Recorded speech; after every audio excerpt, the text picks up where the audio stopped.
We have indeed kept in touch with our countries to make sure that we follow up on everything that affected them. So in the very early stages, we had to stop working, we had a lockdown, but as well we have coordinated with the European Union to raise the 214 million euros to the World Health Organization. We contributed with $25 million in that amount, but we also raised another $189.5 million to support our countries. Our chair, the president in office of the OACPS, President Uhuru Kenyatta, called for a summit during this period so that all our member states could meet together with international partners and work on or discuss on the COVID pandemic.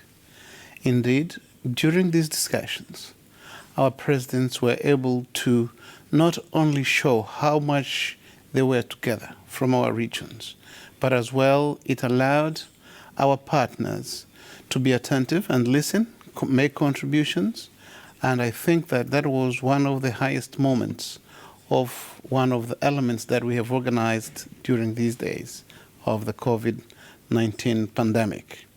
I believe that the COVID pandemic has also allowed to strengthen solidarity and the unity of the group of the OACPS. Some of our countries were appeared on a list that blacklists them in terms of money laundering and terrorism.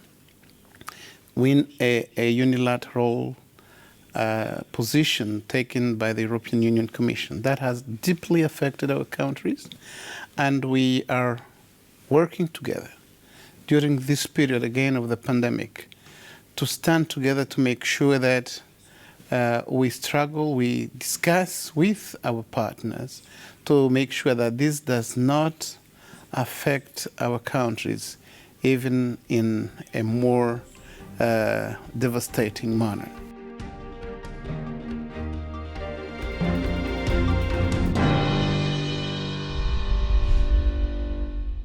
These negotiations began in 2018, October, and we're still going on.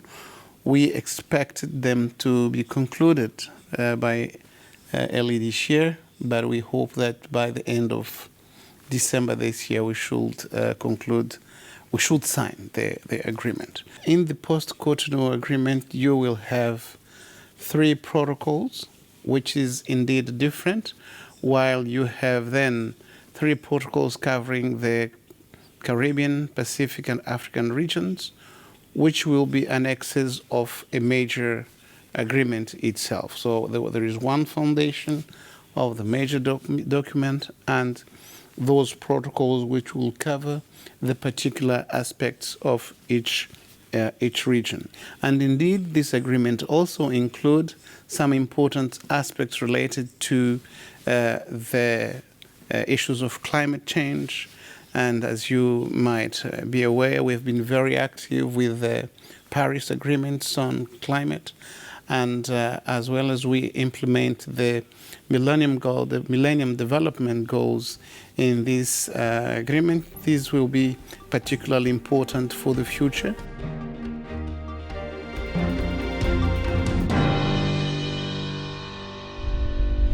What has changed in us is that we've become an international organization.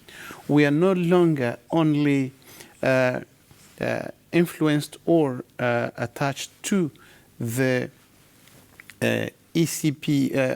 OACPS with the European Union, but we can have other partners.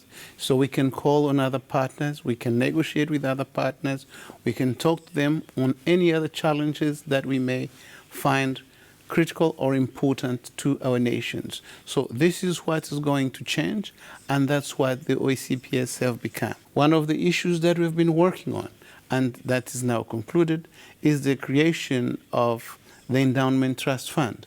We're saying, well, if we have to work for our member states, then one of the issues or the challenges that we generally face is to finance some problems or aspects that have to do with development.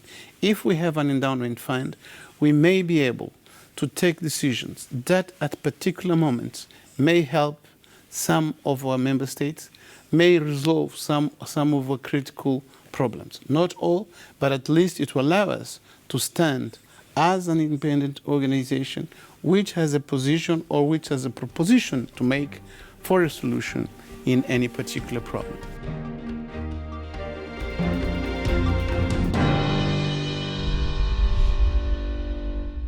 One of the immediate things that took place was that then on the 6th of March, we had the full number of members we needed for the change of name from ACP to OACPS.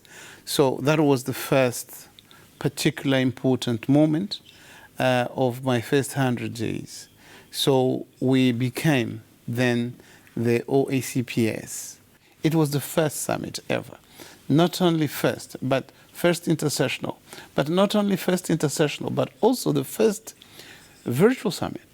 So there were so many things to handle. So I think that during these 100 days, the realization of the summit was the most important thing. This was the biggest moment in my 100 days.